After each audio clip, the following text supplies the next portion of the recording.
Hey guys, what's up? It's Merc here from Poolshed Games, and it is still Anarchy Month here at the Poolshed because we're getting ready to go back to school. Last week was terrible, I apologize, but I ended up working a lot more hours to try to get some more money in the bank for when I am at school, and just with that and getting stuff ready, Blitzlord and I didn't have a chance to make any videos. That's completely our bad, and we apologize. I apologize, because my goal has been always to have at least 2 videos up a week, and nothing happened last week, and I feel bad about that. But this week, starting tonight, which is Thursday, and today's Wednesday. Wow. Starting tonight with Wednesday, and tomorrow Thursday, and then probably Friday, we're going to try to get 3 videos up. And I move back to school on Sunday, so then the videos from school start. But anyway, this isn't going to be so much gaming related. We're not going to be talking about any of the games we play. What I want to talk about is I want to do a little movie talk. I would say it's a review, but I'm not. I'm not critical enough to do a review, I guess. I'll tell you if I liked it or not, and I'll tell you what I liked and what I didn't. But who am I to tell you to go see a movie or not? The movie in question is Marvel's Guardian of the Galaxy. It'll probably be the last movie I go see this summer. I might get to see The Expendables 3, but right now it's looking like Guardians will be the last movie I saw. And a little preamble is I'm not a comic book person. I mean, I like them. I have the first, I think, 5 collections of graphic novels for The Walking Dead. I have a bunch of the Marvel Max Punisher graphic novels. I'm more of a graphic novel guy. Like, if I can, like a comic book series, if it comes in, a thick graphic novel where they've collected all the issues and put them into one place, I'm all for it. It's how I read the Death of Captain America comic arc, and it's how I got into Marvel Civil War because they had a bunch of graphic novels out at the time for that. So, that being said, those are the comics that I've read. I have had a couple here and there, like Spider-Man and things, but the ones I've really gotten into were Civil War, The Death of Captain America, and the Marvel Max Punishers. So when it comes to Guardians of the Galaxy, I had no idea what I was in for when I went into it. I didn't know if it was a superhero movie. I didn't know if it was, a sci-fi movie. I'll say I was pleasantly surprised by what it was. I thought going into it, it was kind of going to be a superhero movie. It wasn't. It was a sci-fi movie. And it was probably one of my favorite kinds of sci-fi movies where it was campy sci-fi. They didn't really take themselves seriously. And I like that in a movie, especially when they do it well like they did in Guardians of the Galaxy.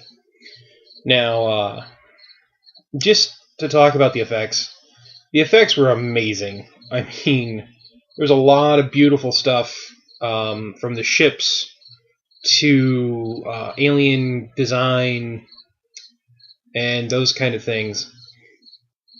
I was impressed. It was a really good sci-fi movie. The cool thing, like some of the things I really liked, but like one of them made sense, but it didn't. It was like the fleets were great. The Ravager fleets, like their ships, were really cool. And the scene in the movie where the Ravagers come in and they're going up against the big bad guy. Which, if you're watching this, there's going to be spoilers. I'll put it in the description before you start watching, but they're not big. I'm just going to tell you, parts that I liked, and they'll be from different parts of the movie. But the Ravager ships, even the Nova Corps ships, even the Kree warship for the main bad guy were just awesome. And the Ravagers had 2 big, almost what I would say cruiser-sized ships. They were probably frigate-sized, actually. I don't know. But they fired this distraction weapon, and it was this massive, like, inverted orb that blocked out the sight of the enemy ship, and their fighters all dived under it. That was awesome. And the Nova Corps fighters did this really crazy thing where they linked together and made like a force net out of the ships. That was really cool too. So just on that principle, like there was really cool ship combat, and I wasn't expecting that. I was really happy with it. When we come on to like the cast and the characters, Star-Lord, that the guy that they got to play him was awesome. Let's see, Drax. He was another one that was a really cool character. Talking more about the characters, because aside from like a few actors, I don't really know who all was in the movie. Like I know Zoe Saldana was Gamora. I know Karen Gillan was Nebula, and I know Vin Diesel was Groot. Those are the ones I know from the top of my head. Also, the actor who played Merle in the first couple of seasons of The Walking Dead was Yondu. That caught me off guard. It was really weird hearing him speak because I was like, that's Merle. That's Merle from The Walking Dead. But, and Karen Gillan being in it was cool because she's, she was Amy in Doctor Who.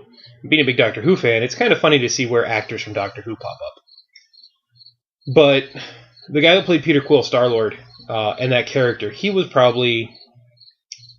I can't say any of them were my favorite because they were all really cool. Like, Star-Lord was a great character. Gamora was a great character. Even Groot. Okay, I'm just going to say this. Going into that movie, I didn't know how I was going to feel about Groot. Because I knew all he said was, I am Groot. But he ended up being, a really good character, and I really enjoyed him on screen. And, yeah, I really enjoyed the character that was Groot.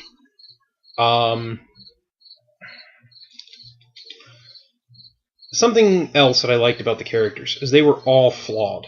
They were all flawed or pained in some way. You didn't have squeaky clean heroes that were like, I've come to save the day because I've got to save the day. It's my job. No, you had a human who was kidnapped from Earth the night he lost his mother to what I'm assuming was cancer.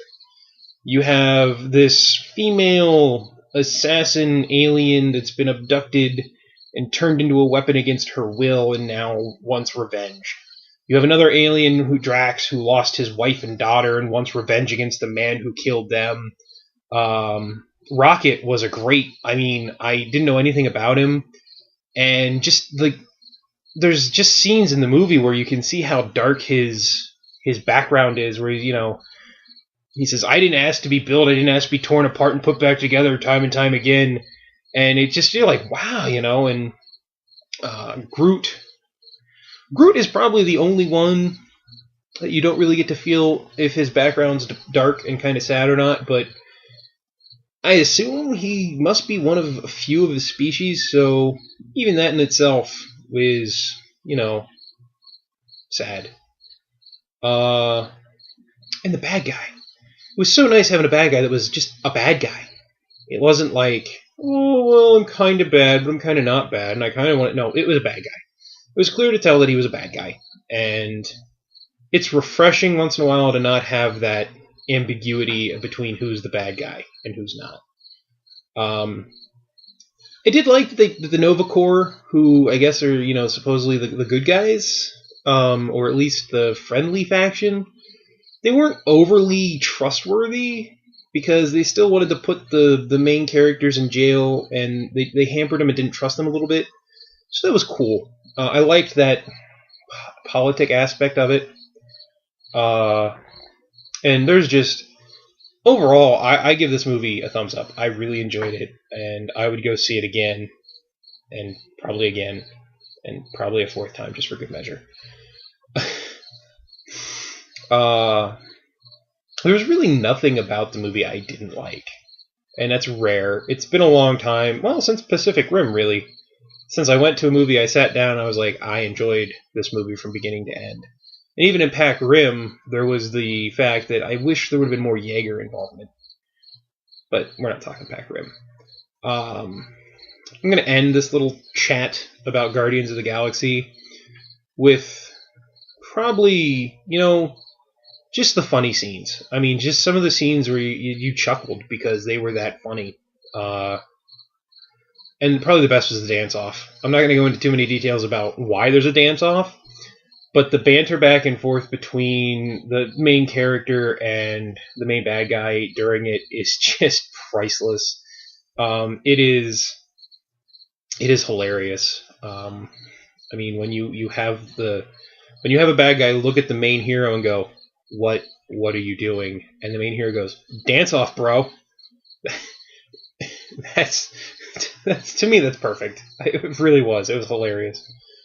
And just some of the interactions between like Rocket, because he is a raccoon, and some of the other characters, it was great. And the fact that like nobody knew what a raccoon was but the guy from Earth, also pretty funny. I mean, at one point he's called a hamster, vermin, pest. It's all part of the fun of the movie. The end credit scene, because like every Marvel movie has an after credit scene. To me, maybe I wasn't paying enough attention to get it. It's apparently Howard the Duck, which if you spoilers. But I mean, this movie's been out for a while, so yeah. But it was kind of funny. I thought the dancing Groot during the credits was better, so I'll just say that. And I'm gonna leave you with this, which was probably one thing that I think some people might not have liked, but I thought was just brilliant on the part of the director, is it just blatantly was like, there's gonna be another movie. There was no like, well, here's an ambiguous ending. Here's hoping we get enough money to do another movie. The director was very bold and just came out and was like, the Guardians of the Galaxy will return. It was kind of like a Saturday morning cartoon ending, because it was like, oh, discussion about what we're going to do, let's go do it. And the ship flies off, and you get a black screen with white, yellow letters that says, Guardians of the Galaxy will return. You know, for some reason, if they don't make enough money and they don't get to make another movie, that would kind of suck. But it ended in such a way that if there isn't another movie, you can be okay with that. So overall, it's just my little chat about Guardians of the Galaxy. I really enjoyed it. I hope they make more. I will go see, as long as they keep the level that they're at with humor and like cool sci-fi elements, I'll probably go see everyone. Just me. But hopefully you guys like this little chat. Like I said, I wasn't trying to review the movie so much as just give you my opinion on it, my feelings for it. And let's go do it here for me. Videos coming up this week. We're going to do a talk about the system of Dystopia Rising. Maybe the setting as well. That might wait till next week. And if you haven't seen my Dystopia Rising introduction video, it is an RPG that I'm going to be talking about. Also going to be doing, hopefully, a beer in development video. We haven't done one of those in quite some time, and there have been some changes that I kind of want to talk about. And kind of lastly, I want to talk about some new things coming from Spartan Games. Not just Spartan. At the end of this month, beginning of next month, there's some really cool things coming down the pipe for minigamers, depending on what you enjoy. And I kind of want to talk about all that stuff. So those will be videos coming up this week and next. The Quest for Gaming at College will resume on probably not next week, but second week of school, which we'll see where that goes. And hopefully we'll see you guys later. And if you like the video, give us a thumbs up, leave a comment. If you have anything you want to say about Guardians of the Galaxy, leave it in the comments below. And we'll see you next time here at Bullshit Games.